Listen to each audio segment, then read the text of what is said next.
The Cat's Elopement. Hi everybody, my name is Natasha, and His Royal Highness Prince Bertie the Frog has commanded me to tell you a story-nory. And so, in a moment, I'll be telling you the story-nory of The Cat's Elopement from Andrew Lang's Pink Fairy Book. But first, here's a piece of gossip I just picked up about Bertie.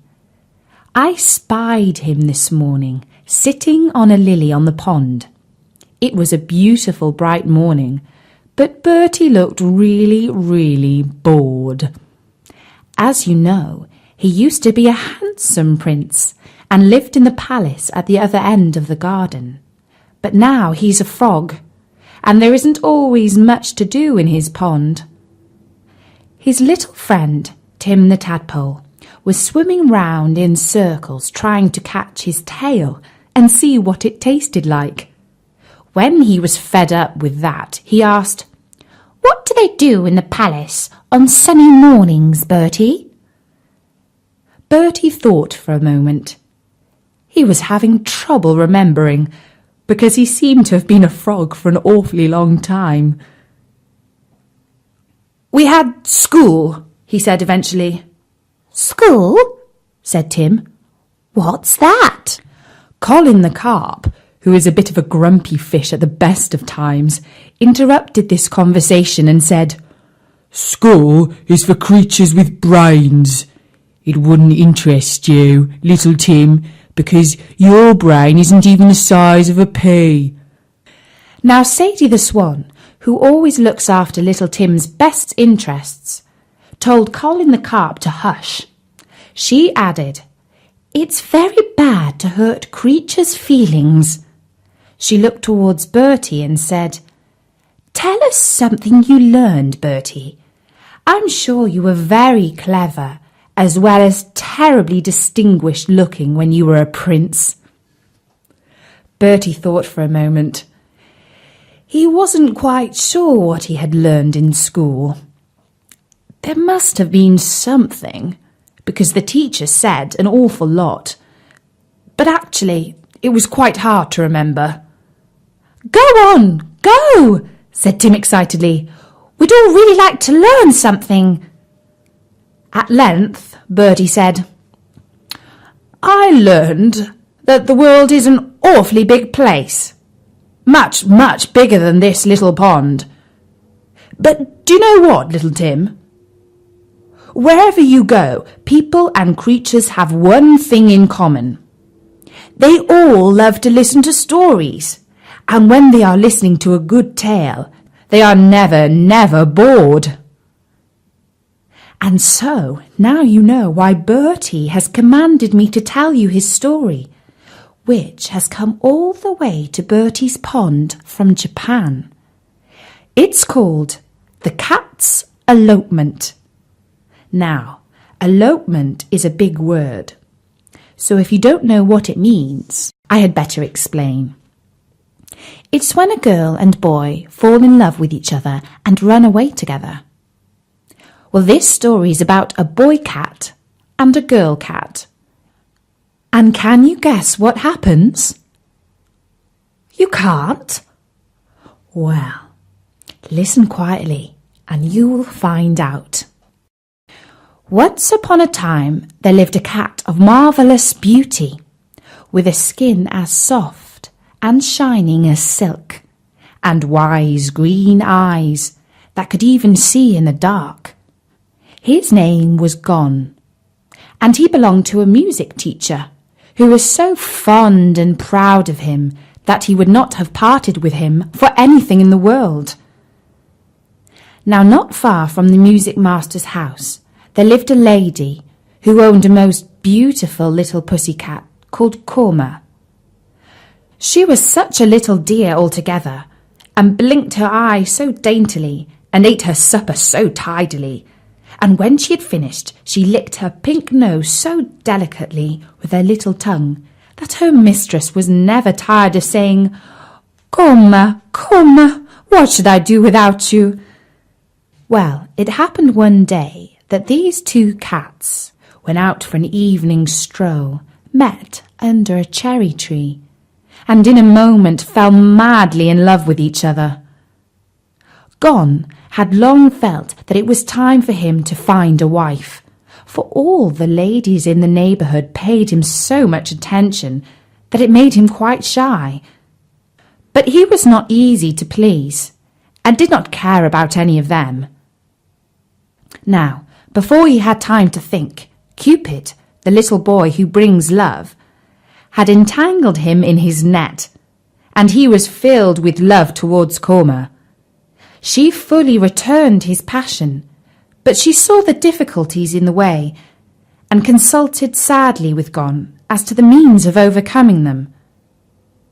Gon asked his master to set matters right by buying Koma, but her mistress would not part from her.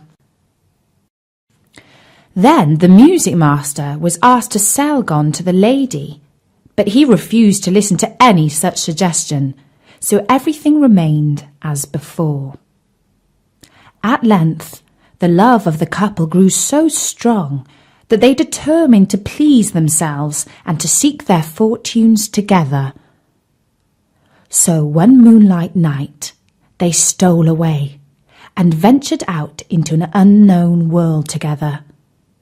All day long they marched bravely on through the sunshine till they had left their homes far behind them, and towards evening they found themselves in a large park. The wanderers by this time were very hot and tired, and the grass looked very soft and inviting, and the trees cast cool deep shadows, when suddenly an ogre appeared in this paradise, in the shape of a big dog. He came springing towards them, showing all his teeth, and Koma shrieked and rushed up a cherry tree. Gon, however, took his ground boldly and prepared to give battle, for he felt that Koma's eyes were upon him and that he must not run away. But alas! His courage would have been no help to him, because had his enemy touched him, that would have been the end for him. For the dog was large and powerful and very fierce. From her perch in the tree, Koma saw it all and screamed with all her might, hoping that someone would hear and come to help. Luckily, a servant of the princess to whom the park belonged was walking by, and he drove off the dog, and picking up the trembling Gon in his arms, carried him to his mistress.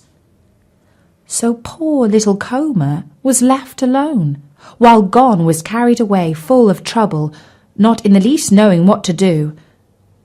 Even the attention paid him by the princess, who was delighted with his beauty and pretty ways, did not console him. But there was no use in fighting against fate, and he could only wait and see what would turn up. The princess, Gon's new mistress, was so kind that everybody loved her, and she would have led a happy life had it not been for a serpent who had fallen in love with her and was constantly annoying her by his presence. Her servants had orders to drive him away as often as he appeared, but as they were careless and the serpent very sly, it sometimes happened that he was able to slip past them and to frighten the princess by appearing before her. One day she was seated in her room playing on her favourite musical instrument, when she felt something gliding up her sash, and saw her enemy making his way to kiss her cheek. She shrieked and threw herself backwards, and Gon, who had been curled up on a stool at her feet, understood her terror, and with one bound seized the snake by his neck. He gave him one bite and one shake, and flung him on the ground, where he lay, never to worry the princess any more. Then she took Gon in her arms, and praised and caressed him, and saw that he had the nicest bits to eat, and the softest mats to lie on, and he would have had nothing in the world to wish for, if only he could have seen Koma again.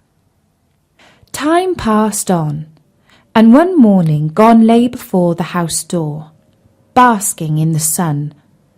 He looked lazily as the world stretched out before him, and saw in the distance a big ruffian of a cat teasing and ill-treating a quiet little one. He jumped up, full of rage, and chased away the big cat, and then he turned to comfort the little one, when his heart nearly burst with joy to find that it was Coma. At first Coma did not know him again. He had grown so large and stately. But when it dawned upon her who it was, her happiness knew no bounds, and they rubbed their heads and noses again and again, while their purring might have been heard a mile off.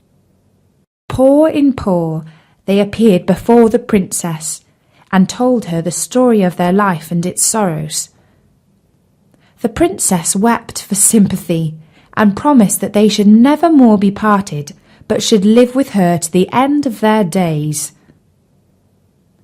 By and by, the princess herself got married, and brought a prince to dwell in the palace in the park. And she told him all about her 2 cats, and how brave Gon had been, and how he had delivered her from the enemy, the serpent. And when the prince heard, he swore they should never leave them, but should go with the princess wherever she went. So it all fell out as the princess wished, and Gon and Coma had many children, and so had the princess, and they all played together and were friends to the end of their lives. And that was the story of the cat's elopement. Colin the carp thinks it was a bit soppy, but I like soppy stories sometimes, don't you? Well, Bertie has lots of adventurous stories too, so don't forget to drop by at storynori.com and look through the archives for more Story Nories, and tell all your friends to visit too. I'll be back soon. Until then, from me, Natasha, bye-bye.